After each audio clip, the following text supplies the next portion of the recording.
Silicon ಸಿಟಿಯ ರಸ್ತೆಯ ಮೂಲೆ ಮೂಲೆಗಳಲ್ಲಿ ಕಸದ ರಾಶಿಗಳು ಬೆಂಗಳೂರನ್ನ ಗಬ್ಬೆದ್ದು ನಾರುವಂತೆ ಮಾಡ್ತಿದೆ. ಹೀಗಾಗಿ ಕಂಡಲ್ಲಿ ಕಸ ಹಾಕೋ ಜನರಿಗೆ ಬ್ರೇಕ್ ಹಾಕಲು ಜಿಬಿಎ ಹೊಸ ಅಭಿಯಾನ ಶುರು ಮಾಡಿತ್ತು. ದಂಡದ ಬಿಸಿ ಜೊತೆ ಕಸದ ವಾಸನೆ ಕುಡಿಸೋ ಸಖತ್ ಪ್ಲಾನ್ ಆಗಿದೆ. ಸಿಲಿಕಾನ್ ಸಿಟಿಯಲ್ಲಿ ಗಾರ್ಬೇಜ್ ಡಂಪಿಂಗ್ ಫೆಸ್ಟಿವಲ್. ಬ್ರ್ಯಾಂಡ್ ಬೆಂಗಳೂರಲ್ಲಿ ಕಸ ಎಸೆದ್ರೆ ಮುಂದೈತೆ ಮಾರಿ ಹಬ್ಬ. ಜನರ garbage careless, GBA master plan.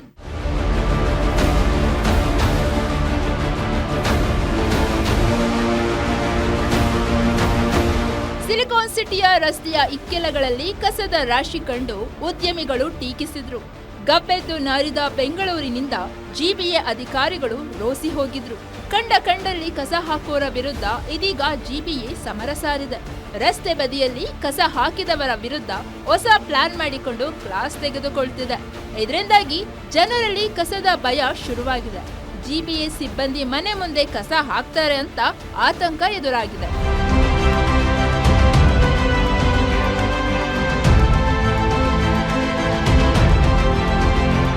ರಸ್ತೆಗಳಲ್ಲಿ ಕಸ ಸುರಿಯುವ ಜನರ ಮನೆಗಳ ಬಳಿ ಬಂದು ಜಿಬಿಎ ಅಧಿಕಾರಿಗಳೇ ಕಸ ಸುರಿಯುತ್ತಿದ್ದಾರೆ.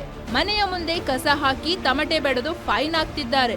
ನಿನ್ನೆಯಿಂದ ಕಸ ಸುರಿಯುವ ಹಬ್ಬ ಆಚರಿಸುತ್ತಿದ್ದು, ನಿನ್ನೆ 218 ಮನೆಗಳ ಮುಂದೆ ಕಸ ಸುರಿದಿರೋ ಜಿಬಿಎ ಒಂದೇ ದಿನ 2,80,000 ರೂಪಾಯಿಗಳನ್ನ ದಂಡ ವಸೂಲಿ ಮಾಡಿದೆ.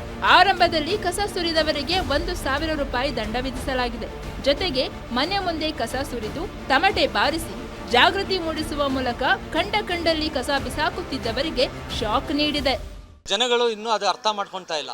ಸೊ ಈಗ ನಾವೇನು ಮಾಡ್ತಾ ಇದ್ದೀವಿ ಅಂದರೆ ದಿಸ್ ಇನಿಷಿಯೇಟಿವ್ ತಗೊಂಡಿರೋದು ತುಂಬ ಒಳ್ಳೆಯದು. ಯಾಕಂದ್ರೆ ನಾವು ಅಸೋಸಿಯೇಷನ್ ಅವರು ಜೊತೆಗೆ ನಿಂತ್ಕೊಂಡು ಅವ್ರನ್ನ ಸಪೋರ್ಟ್ ಮಾಡಿದ್ದೀವಿ. ಅವರು ಎಷ್ಟು ಕಷ್ಟಪಡ್ತಾವ್ರು ಅಂತ ನಮ್ಗೆ ಗೊತ್ತಿದೆ. ಸೊ ನಾವು ಇದು ಮಾಡೋಣ ಅಂತ ಇದು ಮಾಡ್ಕೊಂಡಿದ್ದೀವಿ. ಬಟ್ ಇವ್ರು ಇನಿಷಿಯೇಟಿವ್ ತಗೊಂಡಿರೋದು ತುಂಬ ಒಳ್ಳೆಯದು. It will be A lesson, ಒಬ್ಬರಿಗೆ ಪಾಠ ಆಗುತ್ತೆ. ಬೇರೆಯವ್ರಿಗೆ ಇದು ಇನ್ನೊಂದು ಸಲ ರೋಡಲ್ಲೆಲ್ಲ ಕಸ ಹಾಕ್ಬಾರ್ದು ಅಂತ ಒಂದು ಪಾಠ ಆಗುತ್ತೆ.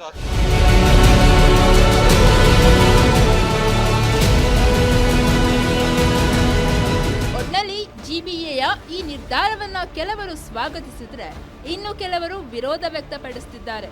ಆದ್ರೆ ಅದೇನೇ ಆಗಿರ್ಲಿ, ಜಿಬಿಎಯ ಈ ಅಭಿಯಾನ ಕಂಡಲ್ಲಿ ಕಸ ಬಿಸಾಕಿ ಫ್ರೀ ಆಗಿ ಇದ್ದವರ ನಿದ್ದೆಗಿಡಿಸಿರೋದಂತೂ ಪಕ್ಕಾ. Charan Moodbidri, metro bureau, guarantee news, Bengaluru.